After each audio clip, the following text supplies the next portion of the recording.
একজন একজন মাননীয় খুব মাননীয় ব্যক্তি আর কি, দেশের প্রধান, উনি বলেছিল যার জবান ঠিক নাই তার কোনো ধর্ম নাই। লজ্জা লাগে আমার, আমার খুব লজ্জা হয়। শহীদ পরিবার রক্ত দিয়ে আপনি হেঁটে হেঁটে চেয়ারে আসছেন। জুলাই সনদ গণভোট বাস্তবায়ন করতে হবে, নতুন বাংলাদেশ আমরা চাই তো চাই। আপনি ডাক দিবেন, আপনারা সবাই চলে আসবো, সবাই চলে আসবো। আর সব সময় আমাদের প্রোগ্রাম হওয়ার সময় এই পর্দার মধ্যে ওই আহত নিহতের ছবি থাকবে, যেন আমাদের বুকের আগুন আরো জ্বলে উঠে।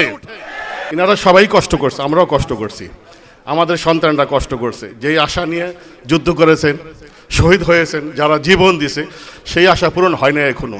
সেটা হয়েছে জুলাই সনদ গণভোট বাস্তবায়ন। অনেক দুঃখ, আমার সন্তান, আল্লাহ মাফ করো আমার যেন কান্না না আসে, আমার সন্তান যেটা নিয়ে যুদ্ধ করে শহীদ হয়েছে সেটা পূরণ হয় নাই দেখে আমার মনে ব্যথা, যার জন্য আমি কথা বলতে আসি।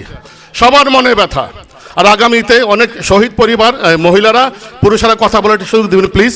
ওনাদের মনে অনেক কষ্ট আমি জানি, ওনারা কথা বলতে চায়, দুঃখের কথা বলতে চায়, বলতে পারে না, ওনাদের সুযোগ দেবেন।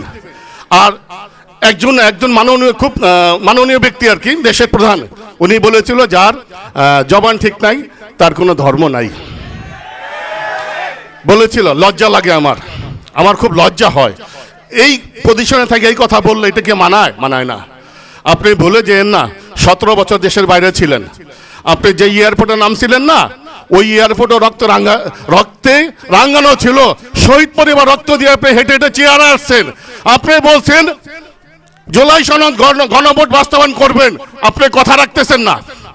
আপনি আবার বলেন যার জবান ঠিক নাই তার কোনো ধর্ম নাই। আমরা কি মনে করব?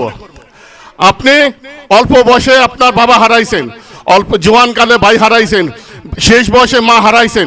আপনি একা আছেন, আমাদের মাথার মণি হয়ে থাকেন, চোখের মণি হয়ে থাকেন, মাথার তাজ হয়ে থাকেন, আমাদের দুশ্মন হয়েন না।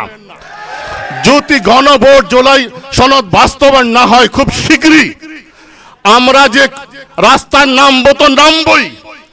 আমাদের যাদের সন্তান হারাইছে, যাদের চোখ মুখ হারাইছে, তাদের একটাই দাবি জুলাই সনদ গণভোট বাস্তবায়ন করতে হবে, নতুন বাংলাদেশ আমরা চাই তো চাই, বিকল্প কিচ্ছু নাই। আপনাদেরকে বলি খুব শীঘ্রই এটা একটা সিদ্ধান্ত করেন, কবে কি করবেন। আমরা বারে বারে এবার আসতে রাজি না, আমাদের আর ভালো লাগে না এখানে দৌড়। আপনি সরকারকে বলেন যে কি করবা, কবে করবা, একটা ডেট দাও। তুমি সময় চাও, সময় নাও, ডেট দাও, ওই ডেটের মধ্যে করবা। না হলে আপনি ডাক দিবেন, আপনারা সবাই চলে আসবো, সবাই চলে আসবো। আর সব সময় আমাদের প্রোগ্রাম হওয়ার সময় এই পর্দার মধ্যে ওই আহত নিহতের ছবি থাকবে, যেন আমাদের বুকের আগুন আরো জ্বলে উঠে, আমরা আরো কিছু বলতে পারি। আমরা সেই ছবি ভাসতে হবে আমাদের চোখের সামনে, আমাদের সন্তানরা কিভাবে জীবন দিছে। এখনো যখন দেখি জুলাই সেই আগস্টের সিনগুলি, আমার মাথা খারাপ হয়ে যায়, পাগল হয়ে যায় যে আমি কেন গেলাম না, আমি কেন মরলাম না। অতএব আপনাদেরকে বলতেছি জলদি করে একটা সিদ্ধান্ত নেন, সরকারের সাথে বসেন, কবে কি করবেন করেন, আমরা আর পারতেছি না। জুলাই সনদ গণভোট বাস্তবায়ন করতে হবে, বিচার করতে হবে। শেষ কথা, আল্লাহ হাফেজ, সালাম আলাইকুম।